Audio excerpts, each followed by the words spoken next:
Senhoras e senhores, estamos cumprimentando-os e iniciando o programa Diálogo Espírita, a doutrina espírita passada a limpo. Façamos uma pequena prece para nos harmonizarmos neste momento, para conversarmos com o Pai, com o Divino Mestre Jesus.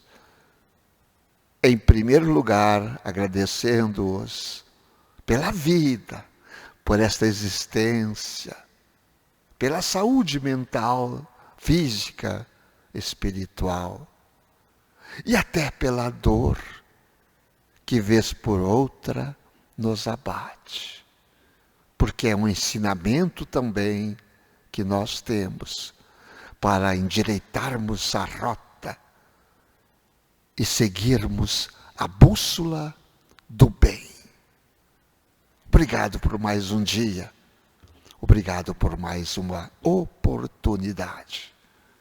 E que assim seja. O trabalho de hoje é elogios. Mas ele disse antes: bem-aventurados os que ouvem a palavra de Deus e a guardam. Evangelho de Lucas, capítulo 11, versículo 28. Dirigir-se a Jesus a multidão com o enorme poder do seu amor, conquistando geral atenção.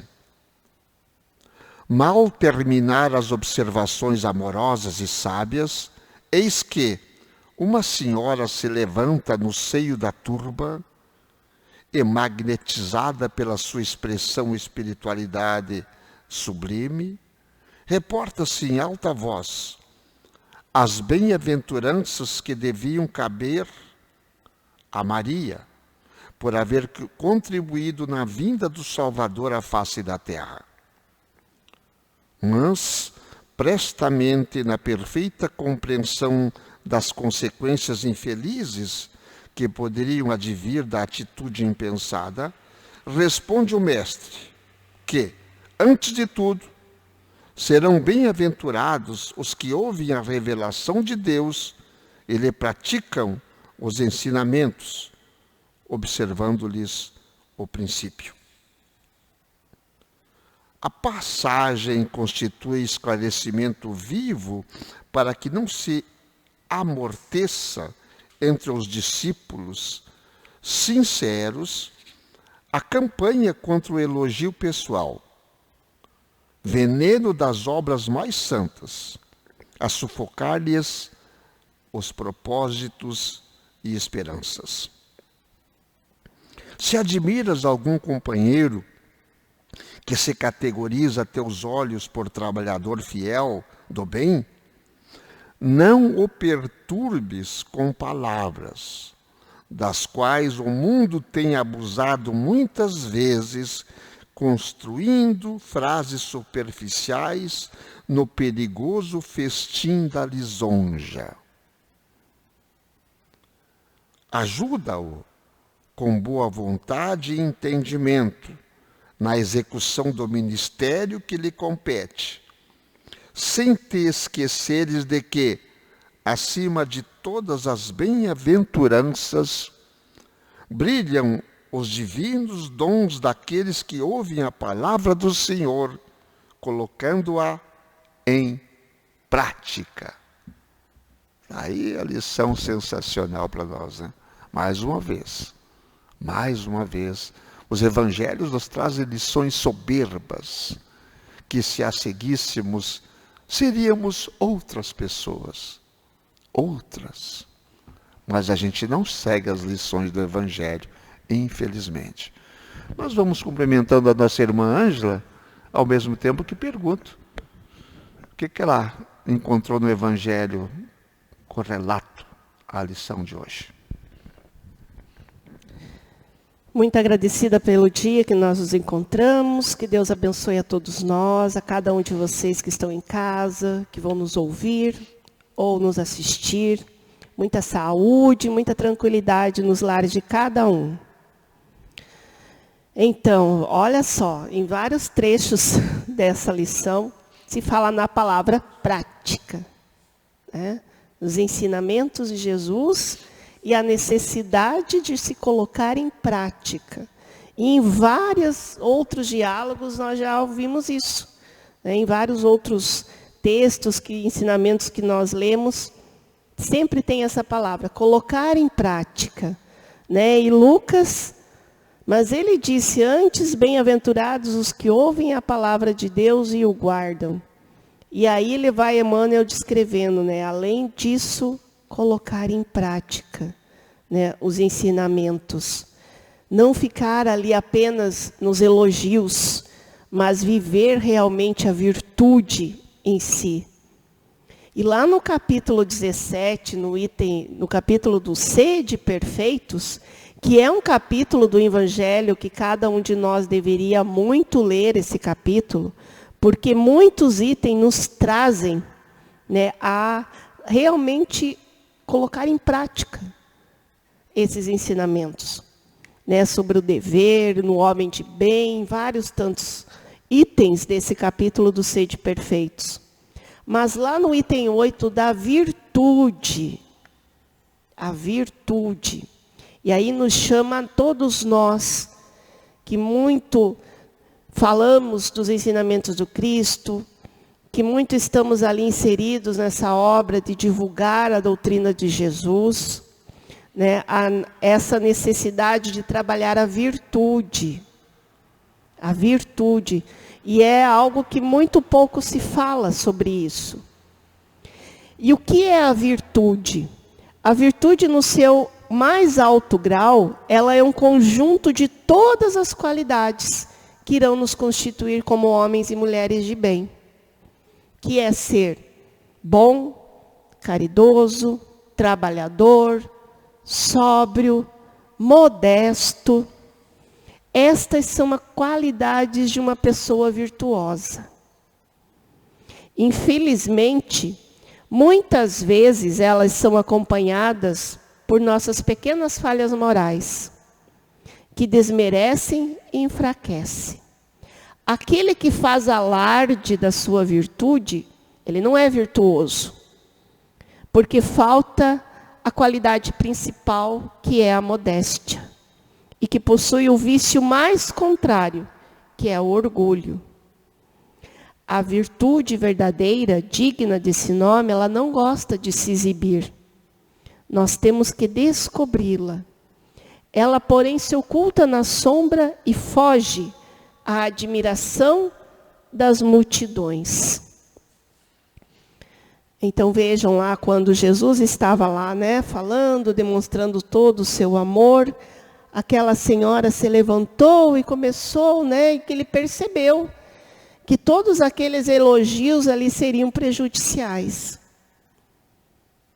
Então não basta apenas nós falarmos, porque fulano isso, porque eu gosto. Não, nós temos que,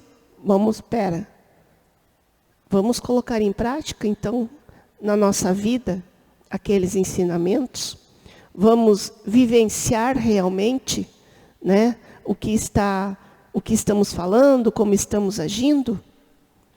Colocar em prática no nosso dia a dia, desenvolver essa virtude, como São Vicente de Paulo fez. Ele era um ser extremamente virtuoso, mas não aparecia, né? Pessoas que eram conhecidas de Deus, mas não eram conhecidas no mundo. E quantas pessoas existem assim, milhares, milhões, mundo afora, praticando bem, ali no silêncio, quieto, longe dos aplausos das multidões, mas através dos seus exemplos, da prática, né, mostrando ao mundo realmente o amor de Deus. O Evangelho diz sede perfeitos, né? Dentro dessa perfeição, a modéstia é uma coisa muito difícil de ser praticada. Por isso, tudo aquilo que é mais difícil, a gente tem que começar. para melhorar-me, eu preciso praticar. O que eu tenho mais dificuldades?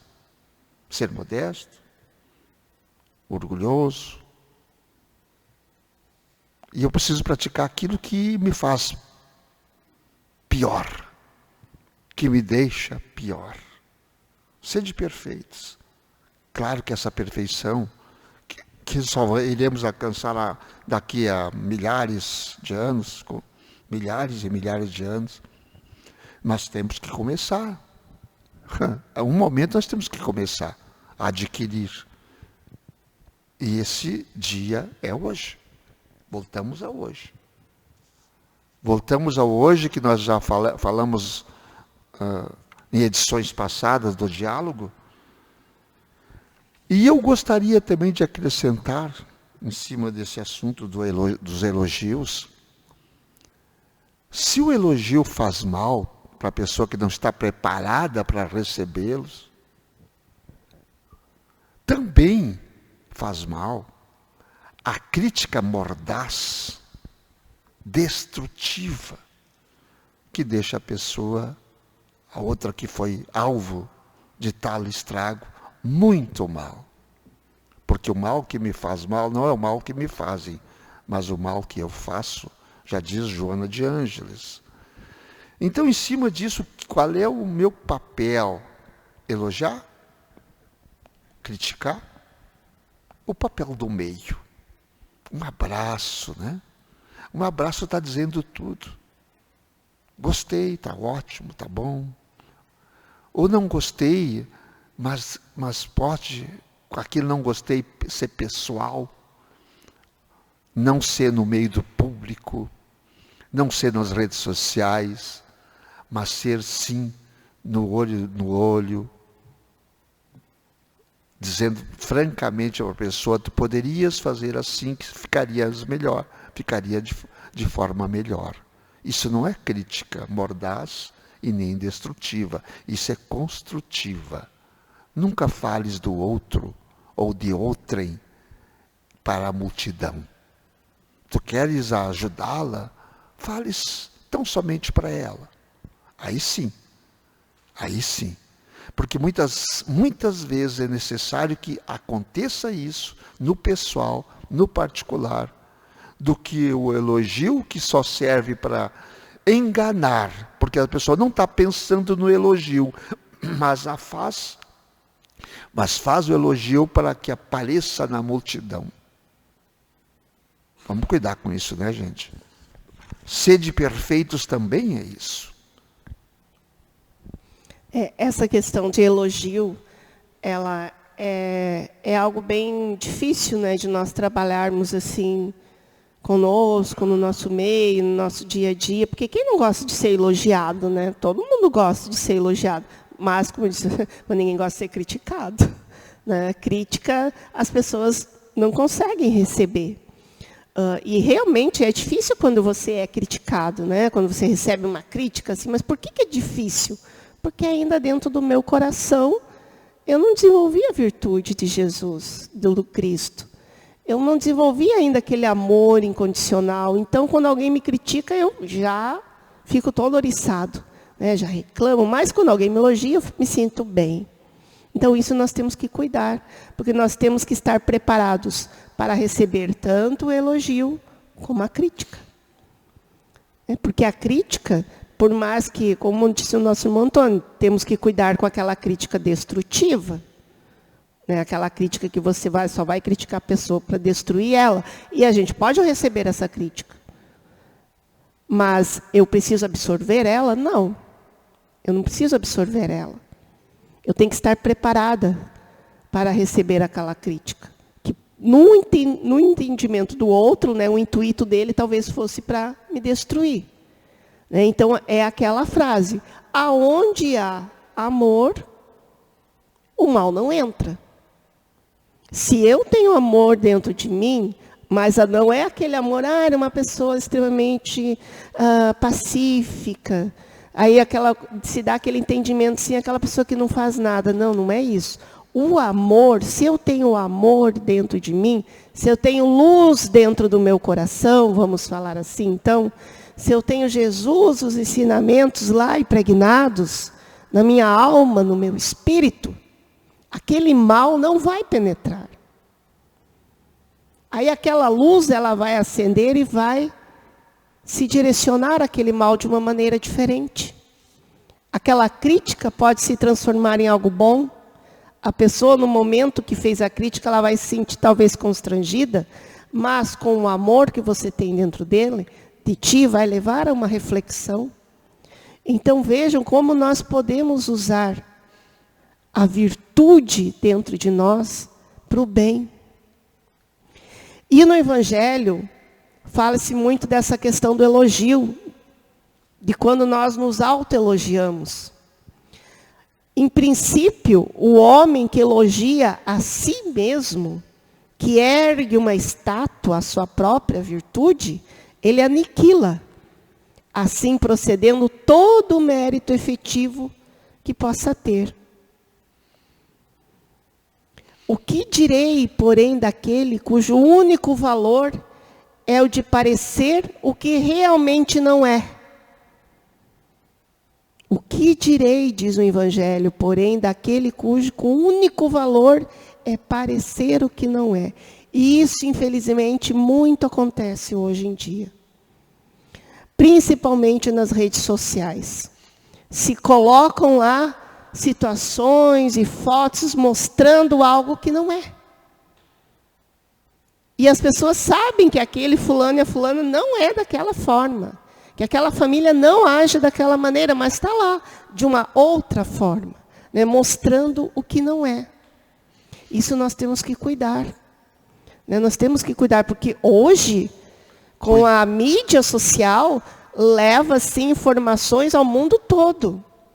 Cuidar para não fazermos igual, né? Para não fazermos e igual. E não julgarmos. Não Isso é importante igual. também, né?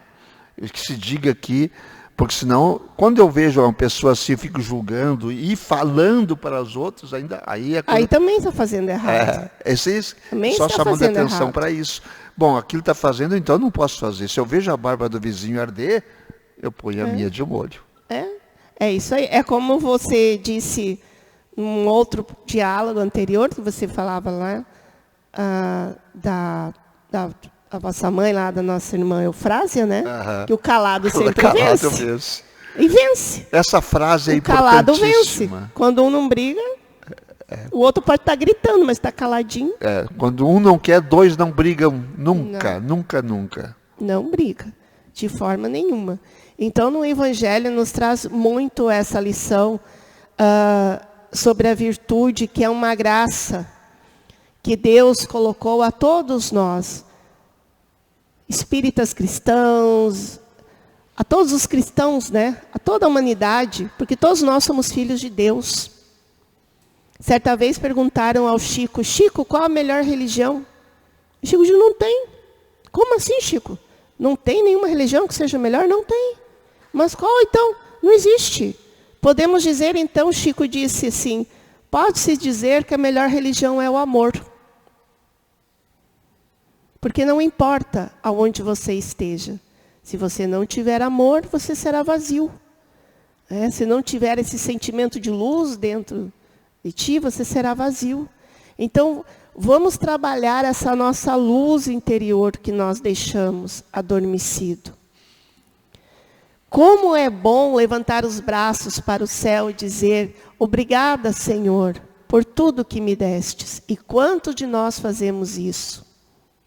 Quantos de nós agradecemos ao nosso irmão quando ele vem dizer assim, olha, você deveria ter feito assim. Quantos dizem, obrigado por me alertar disso? Não, você fica com raiva às vezes da pessoa, né? E ali ainda fica maldizendo, coitado, pelas costas. Eu fiz tudo de mim, mas só veio me criticar. Não, vamos aprender a agradecer. Nós estamos aqui para evoluir, aprender. Se nós fôssemos perfeitos, não estaríamos aqui. Não estaríamos, porque aquele ser que nós achamos que seja o mais perfeito entre nós aqui tem um defeito. E o único que esteve entre nós mandamos para a cruz. Né? Este que veio nos trazer a perfeição, nos mostrando, nós ainda crucificamos ele. Então vamos começar a realmente refletir, porque eu acho que já passou do tempo. Nós estamos em 2025 com o pé em 2026. Pense em 2026. Já chegamos lá. É muito tempo, gente. Ainda a gente está lutando para não ser bom. Estamos indo para o 2027 agora, podemos dizer. Pois é, já. Nem estou em 2026, ele quer estar em 2027. E eu já pensei em 2030. Então vejam, está passando muito rápido o tempo. A irmã falava agora, eu vou chamar a atenção no bom sentido, né? Chamar a atenção no bom sentido. Tem que chamar a atenção no mal e no bom. Que onde tem o bem, o mal não entra. E isso deveríamos adquirir isso, fortalecer esta base dentro de nós, e sabemos que o outro nunca pode me fazer mal. Eu sim. O problema do outro é do outro, o problema do meu é o meu. Se eu tiver o bem, nunca receberei o mal e transmitirei o bem para aquele que tenta me fazer mal. Ele só tenta, e eu preciso mandar para ele o bem, a luz que ele não tem.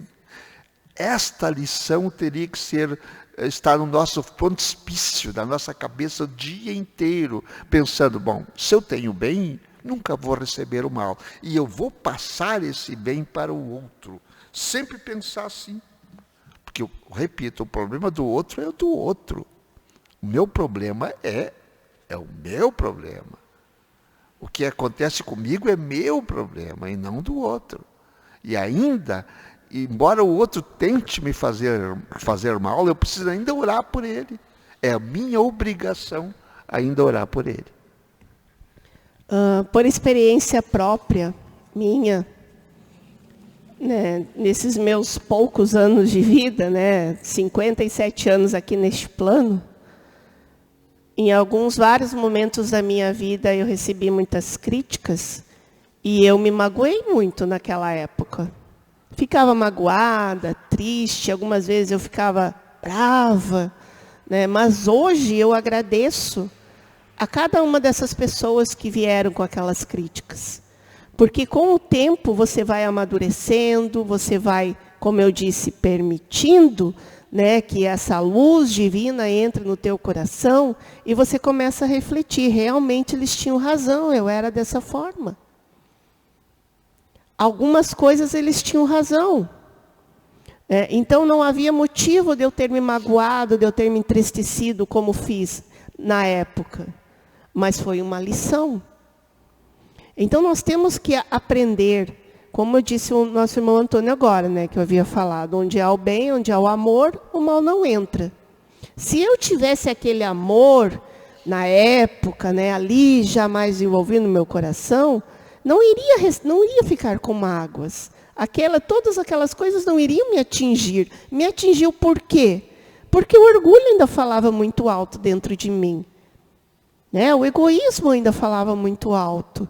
Então, quando nós vamos nos libertando, retirando de nós, né, e nos tornamos nós mesmos e não sendo algo que nós não somos, né, quando nós mostramos a nossa verdadeira face, eu sou assim, e eu sou essa pessoa, e eu vou me melhorar. Nós então conseguimos despertar a virtude divina dentro de nós. E aí você vai se acalmando. E aí alguém chega para te joga um monte de coisa, né? E você fica ali, em silêncio.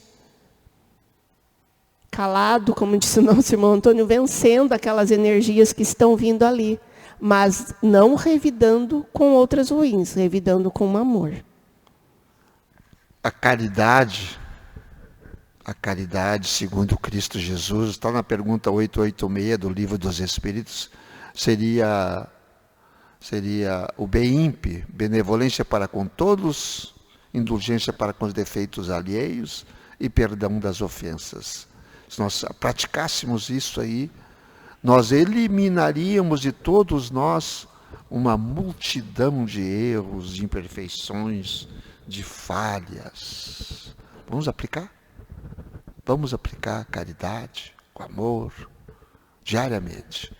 Irmã Ângela, por favor, faça a prece de encerramento. Então, neste momento, vamos acalmar nossas mentes, o nosso coração, e rogando ao nosso Deus maior a misericórdia divina. Senhor, misericórdia sobre todos nós. Que as tuas energias de luz limpem todos as nossas impurezas que ainda temos em nossos corações. Que teu amor divino toque na nossa alma, no nosso espírito. Que possamos aprender a nos amar, a dar as mãos, a nos abraçar, sem intenções, a conversarmos, dialogar amorosamente. Sabemos que ainda somos muito primitivos em alguns sentimentos, mas teu Filho, nosso irmão Jesus, que esteve entre nós, tanto nos trouxe de ensinamento, que possamos despertar para eles. Pai, rogamos humildemente o teu amparo às famílias, aos irmãos doentes nos hospitais, nas geriatrias, nos presídios, Pai. Estes irmãos que por suas más tendências ou escolhas erradas lá se encontram, mas são nossos irmãos, são teus filhos, espíritos em evolução. Que todos eles sejam agraciados com teu amor divino e que a virtude do Cristo desperte em nosso coração. Obrigada, Pai, por todo esse ensinamento. Que teu amor nos ampare, nos guie todos os dias da nossa existência. Que assim seja.